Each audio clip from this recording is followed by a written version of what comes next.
имрӯз дар ин дарс акнун давоми дарси пешинро мекунем. Қоидаи Гаусс барои коркунии системаи модулаҳо.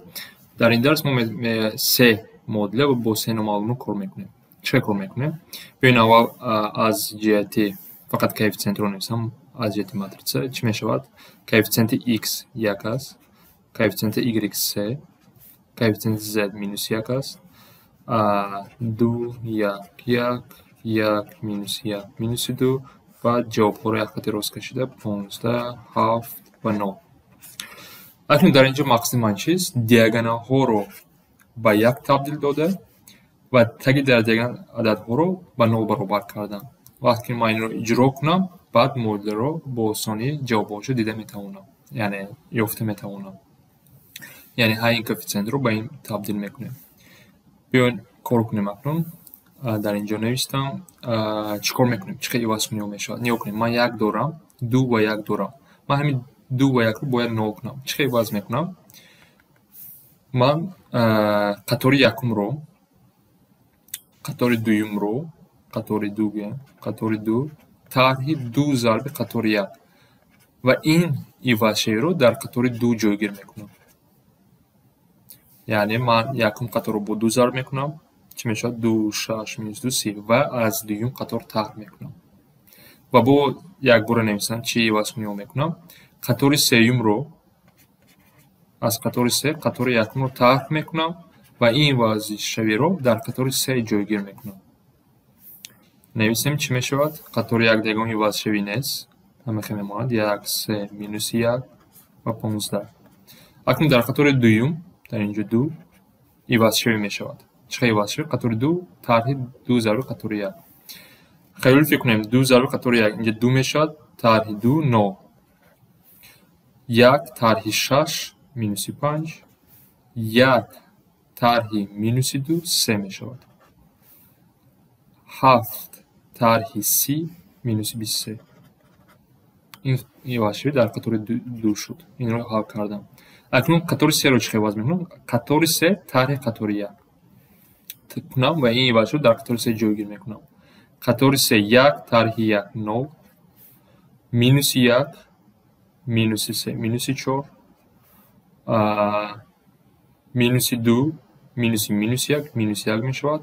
0 -15 -15 мешавад. Нигоҳ ададҳо иваз шуданд ва камтар ба мақсади худ расидам. Чӣ кор кардам? Ба ин ду ҳолатро иҷро кардам. Ҳар ду инҳо 0 кардам. Дар инҷо 0 дида метавонед. 0 кардам. Акнун бояд чӣ кор кунам? Ин ададро бояд -1 кунам, инро 1 кунам ва -4 бояд ба 0 табдил кунам. Биёед аввал -4 ба 0 кунем, осонтар мешавад. Чӣ хел карда метавонем?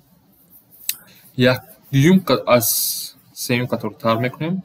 5 зарби қатори 3 бо дигар рақамам зарб карда дорем. Мақсад маънӯ 0 кардан. Чӣ хел мекунам? Қатори 3-ро бо 5 зарб мекунам.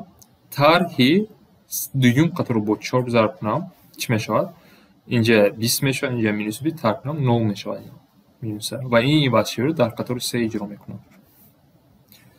Нависем чӣ мешавад? 1 қатори ягон чӣ вазн мекунам? -1 намехел мемонад 15. Дар қатори дуюм ягон чӣ вазн карда истодам? -5 3 23. Фақат дар куҷо иваз мешавад? Сеюм қатор. Дар сеюм қатор ивазшавӣ мешавад.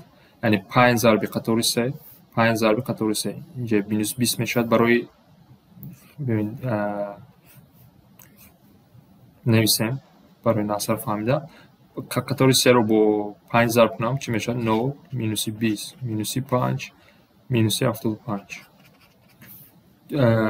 Қатори 2-ро бо 4 зарб мекунам. 0 -20 12 -4 гуфтем 92. -92 мешавад. Акнун ман мехоҳам ки қатори 3 қатори 2-ро тарк кунам. Ва дида метавонем ки 0 мешавад. 0 0 -5 -17 мешавад.